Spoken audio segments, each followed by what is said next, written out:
मोहिनी, मैं जानता हूँ कि तुम विदेश में रही हो और तुम्हें वहीं की आदत है, पर यहाँ चीजें कुछ अलग है। अगर तुम उस हिसाब से कुछ एडजस्ट कर लो तो सबके लिए सही हो जाएगा। I am not in a lecture mood. Good night. अगली सुबह मोहिनी देर से उठकर एक बार फिर उसी तरह सबके सामने आती है, जिस पर उसकी सास कुछ बोले उससे पहले ही मोहिनी की दोस्त मोनिका और रेचल वहां आ जाती हैं। Oh hi darling, how are you? OMG, we missed you so much. I missed you too darling. Ram Ram, इन्होंने तो तुमसे भी छोटे कपड़े पहने हैं। अरे तुम लोगों के अंदर कोई शर्म लिहाज बाकी भी है या सब बेच खाई? मोहिनी, तुम्हारी मेड कुछ ज्यादा नहीं बोलती? इस पर मोहिनी की दोस्त उसकी सास का मजाक बनाने लगती है, जिसे सुन निखिल उन्हें जवाब देते हुए कड़वे शब्द सुना देता है और वो सुन के वो दोनों तो मुंह बनाए वहां से चली जाती है, लेकिन गुस्से से लाल मोहिनी वहीं खड़ी निखिल को घूरती रहती है। घूर क्या रही हो?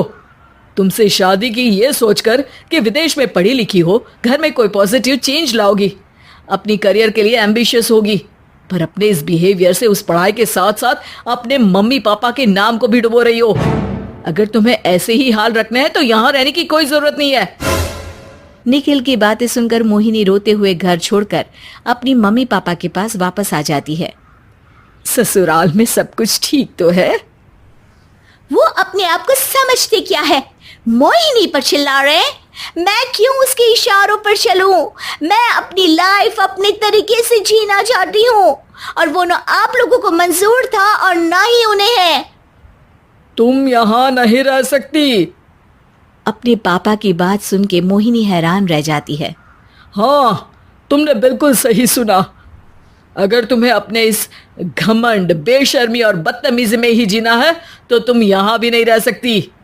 बेटी, मैं मानता हूँ हमारे यहाँ रीति रिवाज बहुत मायने रखते हैं और हमने उन्हीं के ओवरडोज से बचाने के लिए तुम्हें विदेश भेजा था। एक लड़की जो शादी करके घर और बच्चे संभालती है, उससे तुम अपने आप को ज्यादा समझ सको इसके लिए भेजा था। तुम उससे ज्यादा समझो और बनो, पर तुम तो किसी दूसरी ही ट्रेन में चढ़ गई बेटा। उसके मम्मी पापा बहुत देर तक मोहिनी को सारी बातें समझाते हैं, जिन्हें सुनकर मोहिनी को अपनी गलती का एहसास होता है। वो जॉब ज्वाइन कर लेती है और ससुराल वापस आकर उन्हें मॉडर्न बनाती है और खुद भी कुछ रिवाज सीखते हुए खुशी से रहने लगती है।